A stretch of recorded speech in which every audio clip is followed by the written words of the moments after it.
Nama Megawati Hangestri Pertiwi seharusnya sudah berada di langit Eropa, siap menorehkan sejarah baru bersama Manisa BBSK di Liga Voli Turki.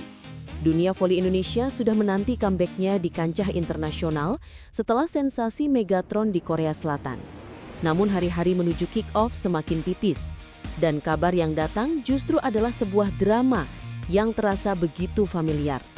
Megawati tertahan di Indonesia, bukan karena alasan medis atau kontrak baru, melainkan oleh secarik kertas yang sangat krusial, International Transfer Certificate atau ETC, yang sampai saat ini belum juga dikeluarkan oleh PBVSI. Alasannya begitu mendasar dan memicu keresahan. Persetujuan dari klub lamanya, Bank Jatim Surabaya belum turun. Dalam pengumuman resmi PBVSI, di tengah nama-nama setter dan speaker lain yang sudah mengantongi izin, status Megawati masih menggantung dengan tegas dalam proses menunggu persetujuan dari klub asal, Bank Jatim. PBVSI bahkan sudah mengirimkan surat konfirmasi sejak 9 September 2025, jauh sebelum hari ini. Namun jawaban resmi dari pihak Bank Jatim belum juga tiba di meja federasi. Ini bukan sekedar penundaan birokrasi. Ini adalah pertarungan antara ambisi klub domestik dan masa depan karir seorang superstar Indonesia. Volley-mania Indonesia kini dihadapkan pada hitungan mundur yang sangat mencekik. Manisa BBSK dijadwalkan memainkan pertandingan perdananya di Kadinlar 1 Ligi pada 4 Oktober 2025. Artinya waktu untuk proses administrasi ini hanyalah hitungan jari. Jika ETC tak segera rampung, Megawati akan dipaksa absen di laga pembuka. Dan yang lebih buruk, bisa mengancam reputasi profesionalisme pemain Indonesia di mata klub Eropa. Di sisi lain, kita juga harus melihat realitas yang dihadapi Bank Jatim. Klub ini kini tengah berlaga di Liga Voli Divisi Utama 2025 dan telah memastikan diri lolos ke babak Final Four yang akan dimulai pada 10 Oktober. Kehadiran Megawati, sang oposit andalan, tentu adalah kunci vital bagi Bank Jatim untuk meraih gelar juara. Tanpa Megatron, peluang mereka untuk mendominasi kompetisi domestik akan jauh berkurang. Inilah inti dari polemik ini. Liga Voli Divisi Utama versus Liga Voli Turki. Kepentingan tim demi piala di kandang sendiri versus kesempatan emas untuk pemain di panggung global. Publik voli mempertanyakan, apakah layak mengorbankan karir Megawati di liga yang levelnya jauh lebih tinggi hanya demi ambisi piala domestik? Pertanyaan ini semakin memanas mengingat Manisa BBSK adalah klub yang baru promosi dan sedang berjuang untuk masuk ke kasta tertinggi di Turki.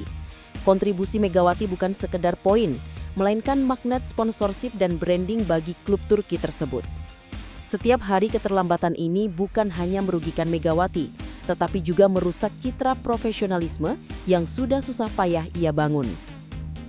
Yang membuat drama ini terasa menyakitkan adalah kenyataan bahwa ini bukan kejadian pertama. Kisah ETC yang tertahan ini adalah pengulangan trauma yang pernah dialami Megawati sebelumnya. Saat ia sedang menikmati puncak karirnya di Red Sparks Korea Selatan, sebuah liga yang berhasil ia tembus melalui Asia Quota dan di mana ia menjadi sensasi global, Megawati sempat dijegal oleh urusan domestik. Ia pernah bercerita dalam sebuah podcast yang menghebohkan bahwa dirinya pernah dipanggil kembali untuk memperkuat timnya di ajang Pekan Olahraga Nasional PON. Dan penolakan bukanlah sebuah opsi. Megawati mengungkapkan, aku udah datang ke Red Sparks nih, pulang lagi ditelepon buat main di PON. Kalau nggak main di PON, surat aku main di Korea tidak dikeluarin. Bayangkan tekanan itu. Seorang atlet yang sedang bertanding di liga profesional papan atas dituntut untuk kembali ke level kompetisi yang secara skill dan exposure sudah tidak sebanding hanya karena ada ancaman penahanan izin. Seperti yang dianalogikan oleh host podcast tersebut, ini sama saja meminta juara Olimpiade Taufik Hidayat kembali bertanding melawan atlet level PON. Perbedaan level ini begitu mencolok dan keputusan seperti itu seringkali terasa lebih bermotif politis dan administratif ketimbang murni demi pengembangan atlet. Kisah ini menjadi catatan pahit. Megawati telah membuktikan bahwa ia mampu bersaing di level tertinggi.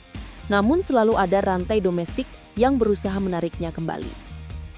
Kini nasib Megawati berada di persimpangan jalan dan keputusan sepenuhnya ada di tangan manajemen Bank Jatim.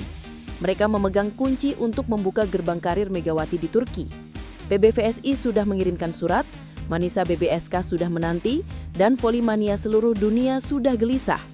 Apakah Bank Jatim akan mengulang sejarah dengan memprioritaskan ambisi Livori divisi utama yang finalnya baru akan usai setelah Liga Turki bergulir? Ataukah mereka akan memberikan restu penuh kepada sang bintang untuk melanjutkan kiprah profesionalnya yang secara tidak langsung juga mengharumkan nama klub dan bangsa? Ini adalah momen krusial untuk membuktikan bahwa Indonesia memprioritaskan atletnya di kancah dunia.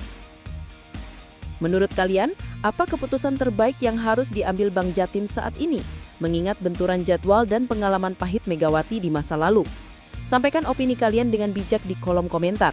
Dan jangan lupa like dan subscribe untuk terus mendapatkan update terbaru drama transfer Megatron ini.